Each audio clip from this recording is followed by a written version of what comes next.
guys, welcome to my channel. My name is ReadingBear and I hope you are ready for some more stories. And today, we'll take a look at some new entitled people content. If you enjoyed my content, please don't forget to subscribe to my channel and post some bear emojis in the comment. And now, let's dive right into the stories. The first story is titled, I Beat the HOA. I Won't Be Forced to Join.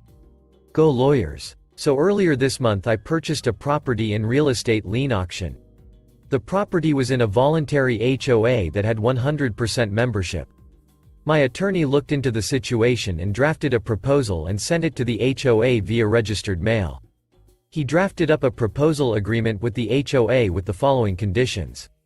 1. The property owner has unrestricted access to any community-owned roadways, gates, etc. necessary to access his property. 2. This does not constitute joining the HOA. 3. The property owner will pay a figure monthly to the HOA to contribute to the non-government-owned infrastructure at his discretion. The amount is non-negotiable and not legally required, merely an acknowledgement that the assets exist and have costs for their upkeep. 4. The property owner will not be held to any HOA standards. 5. The property owner does not and will not get any voting rights in the HOA. 6. Any further attempts to get the property owner to join will be considered harassment. 7. Cashing of the attached checks constitutes agreeing to these terms. 8. The HOA will provide any necessary access codes for the property owner to use for visitors, contractors, etc. They received it and signed for it. That day the harassment from the HOA stopped. A week later their attorney sent back a response. Dunachius. The HOA board has met, they do not appreciate your unneighborly attitude and are not agreeing to your terms. However, they acknowledge that your claim to unrestricted access to your property may have legal merit if the issue is taken to court. I have been instructed to give you a gate access code, attached below. You will not be given a key fob to the gate as it would give you unrestricted access to their clubhouse. Furthermore, they are notifying you of the following. The roadway and sidewalk are both HOA property and they reserve the right to remove any illegally parked vehicles or other property. This is however a legal acknowledgement that you will not be held to their community standards. They also are requesting some leeway regarding harassment as community notices may inadvertently be delivered. Finally, they are returning the check uncashed. The HOA attorney. I'm not quite understanding how this doesn't constitute them agreeing to my terms though. They are giving me everything I want and are turning down my gift towards the upkeep of the road, gate. The next story is entitled Squatter Tried to Steal My Brother's House.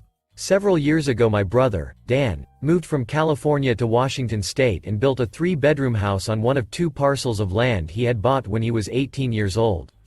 He lived in a nice community with a small lake and had an HOA. During the 2008 economic crash he ran into financial trouble, so we helped him.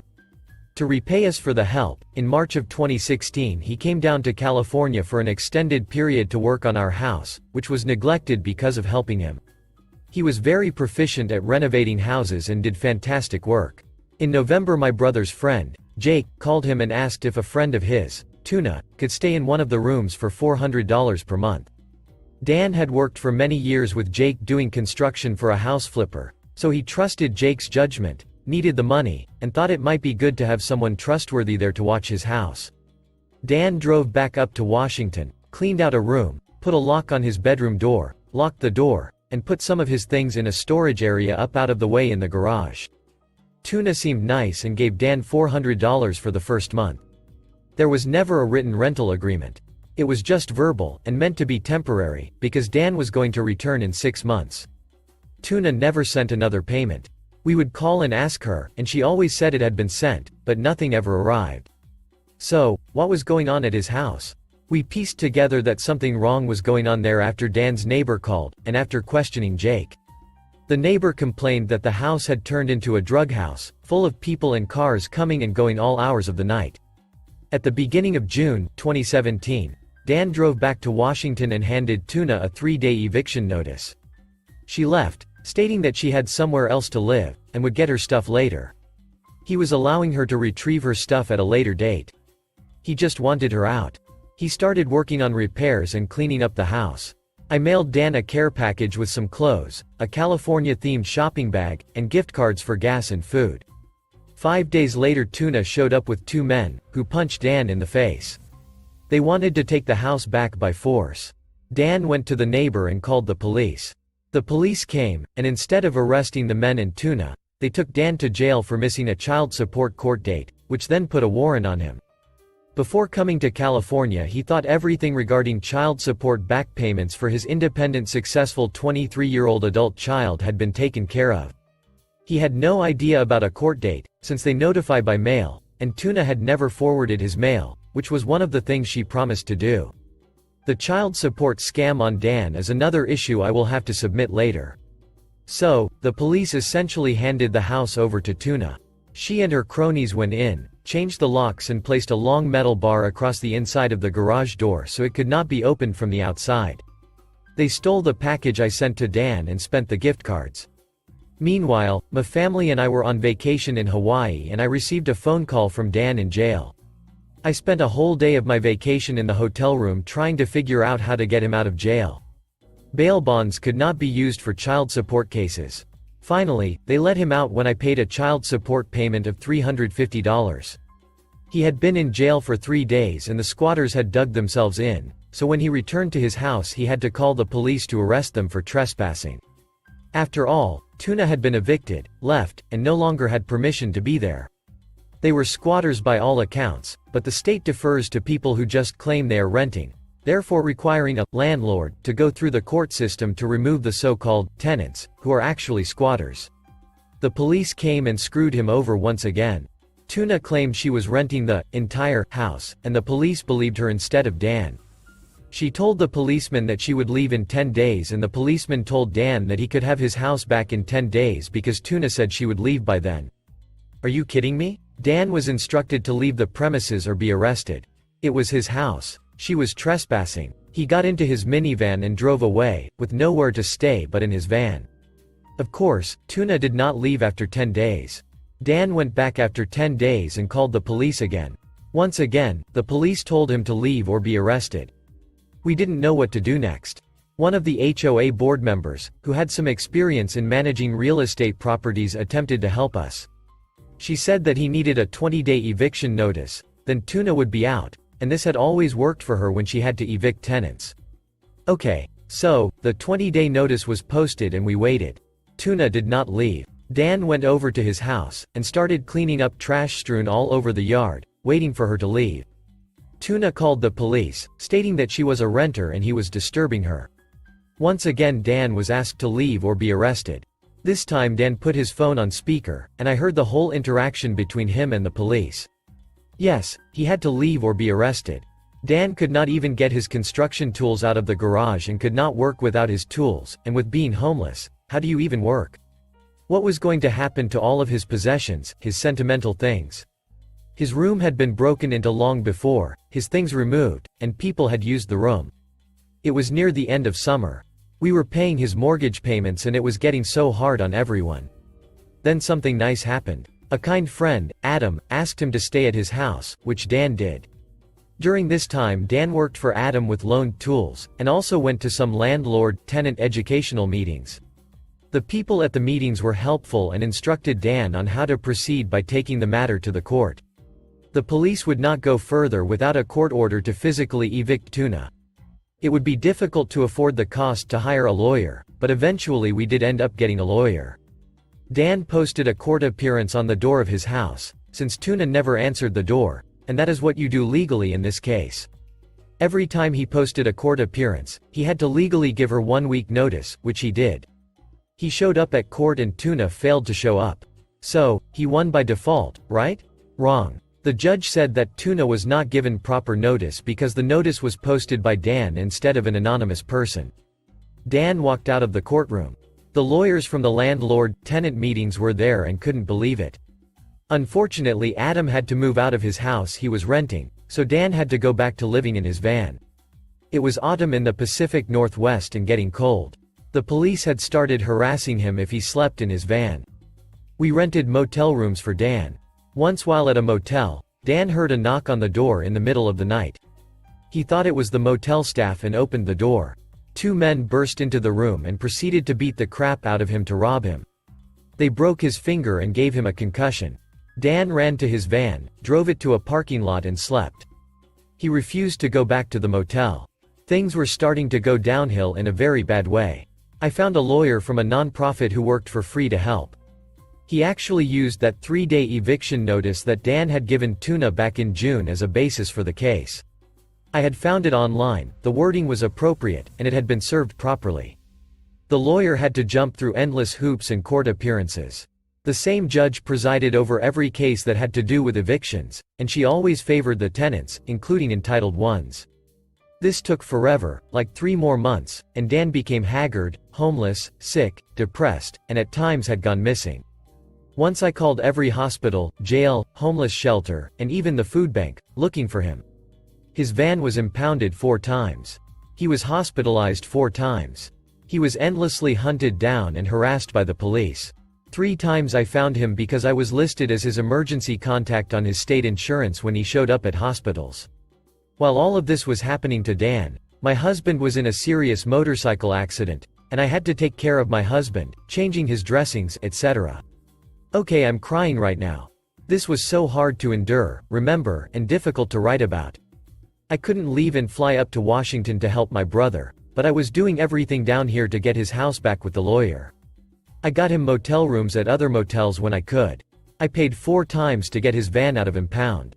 I sent him cell phones and care packages, delivered at UPS stores. One time Dan was lost and didn't have his van or phone. He ended up at a hospital who contacted me. He told me that he had felt really sick, and had gone to the hospital earlier, who released him after examining him, even after he pleaded with them to let him stay because he felt horribly sick. He ended up collapsed on the sidewalk by the Salvation Army shelter, who wouldn't let him in, and another homeless person called 911. So he was back at that hospital with a very serious condition affecting his heart. I told the hospital to please call me at release time, so I could arrange a motel for Dan. They didn't. He was then found in a park in frigid weather dressed in a pair of scrubs, a t-shirt, hoodie, and 1 shoe.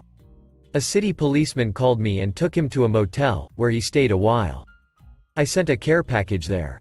Dan told me that one time when he was being harassed by the police for cooking food in a park, he mouthed off and told them they were communists, and it was their fault that he was homeless because they gave his house to a squatter. A fire truck arrived so he was not arrested with the firemen there, but I don't think the police liked him much for saying that. In October Dan was arrested for drunk driving while he was sleeping in a Walmart parking lot. I had to bail him out of jail over that. Every time he didn't get to court hearings they would post warrants for his arrest. One time he was in jail and they refused to give him his medication, so I had to bail him out because he felt so awful. In mid-November, the police arrested Dan again for not showing up to court for that so-called drunk driving incident. He begged me to bail him out. Even though the bail bondsman paid the bail in the late afternoon, the jail released him in the middle of the night, again with no vehicle, impounded, a dead cell phone, no charger, in the van, no money, etc. I found out later that this jail only releases people at night, so they can get credit and are paid by the state for the whole day. That night he was released, it was our deceased mother's birthday. Dan was then found unconscious in a ditch by a seawall in a Starbucks parking lot. He had a broken femur, broken hip, cracked spine, a head contusion, and that finger was still broken, from the motel incident. The doctors evaluated that he had been hit in the back of his head with a blunt object. We do not know who did it. The last thing he remembers was a police car driving by. He was airlifted to a major hospital in Seattle, about 50 miles from where he was. I took a flight up to Seattle as soon as I could and visited him. The doctors showed me the x-rays and he had countless rods and pins put into his body to put him back together. By this time, we were getting closer to having his house back. I went by the house with Adam's brother-in-law, Paul, who was packing heat. We pounded on the door and I demanded that the squatters hand over my dead mother's rocking chair. The stupid friend, Jake, was there and he handed it through the door. It is a big heirloom mission-style chair and they had burned into the chair in 4-inch letters the word, wasted. The court order finally became available, but then we had to schedule the eviction according to when the police had time to do it, which was another 2 weeks. It was scheduled for the beginning of December. I went back home to California briefly and returned the night of the eviction. Dan was in the hospital for almost 2 weeks. When he was released, I arranged a nice long-term stay-type hotel back near home for him to live at until the police evicted the squatters. Paul helped us a lot. He was with the police at the eviction, changed all the locks and secured the house. He picked up Dan at the hotel and Dan got to witness the eviction of that entitled witch from hell. She was the only one left in the house. A notice had been posted on the door to warn everyone to leave, but as usual, she didn't think there would be any reason she would have to leave. It took her completely by surprise. The police pounded on the door and demanded she leave immediately. She asked if she could get this and that, but no, she couldn't. She grabbed her little dog, purse, and left with nothing else. The police put a notice on the door after Paul secured everything. Dan was driven back to the hotel and then I arrived. I wish I could have seen the eviction but couldn't get a flight early enough. The neighbors said that a bunch of people came to the house that night pounding on the door trying to get in, but couldn't. They almost called the police, but the people left. We went over there every day for about a week to clean up. Dan was confined to a wheelchair and was on heavy meds, so it was hard. He couldn't help too much but did his best. The house was a disaster. There was literally 5 tons of garbage in the yards around the house. The trash disposal service was not activated during this time, so they just piled it up around the house. On one side of the house was a huge pillar of trash made out of wire fencing. It was about 8 feet by 8 feet and at least 12 feet high. The front yard was awful with several piles of trash about 4 feet high. Tuna left every single thing in the kitchen, in the cupboards, and rotting food in pans. The carpets were soaked in dog pee. There were clothes and junk everywhere. There were loads of crushed glass embedded into the gravel driveway like she wanted us to get flat tires. Over the doorway from the house into the garage was a dangerous booby trap, which literally could have killed someone. It was made out of large heavy metal clamps with a glass jewelry case teetering on top of the clamps. It could have fallen on top of someone's head if not discovered and someone jarred it a little. The water had been shut off for months by the HOA because they controlled the well and owned the water system. As soon as you don't pay the HOA fees, water is shut off. All the toilets were clogged up with shit. The sewage system was impossible to unclog and later DB discovered that they had thrown dirt and plastic containers down the pipes. He had to go under the house and disassemble the pipes to get everything out. Hanging up on the wall in plain sight in the master bedroom was the California shopping bag I had mailed to Dan in the package that Tuna had stolen. She hung it there to taunt me. I am not super religious, but I felt the worst kind of evil there and had to pray and debunk the evil spirits from that house. I stayed for weeks there cleaning up and hired some people to do yard clean out to get the front yard clean. Later Dan and Adam dealt with the pillar of trash at the side of the house. Every construction tool that belonged to Dan was stolen. He couldn't work much from a wheelchair but needed the tools to repair his own house. Dan persisted though. He finally got to the point where he could walk. Now he can't walk for long periods, gets tired easily, but can do things slowly. He has some nice roommates that drive him places and take care of him at times. Many of his tools have been replaced. He sanded off the wasted message on Mom's rocking chair. We have sunk a lot of money into helping him, but what else is one supposed to do? It was a life or death situation. That was his house he had built so many years ago. This was the most wicked thing I have ever encountered. It was coming from all directions. We heard that the creepy squatter died a year later. No one wanted to take her in, and she went from person to person staying wherever. If she would have been decent and kind, she probably could have been a roommate and had a place, but she thought she could just take someone's house. Thank you for listening.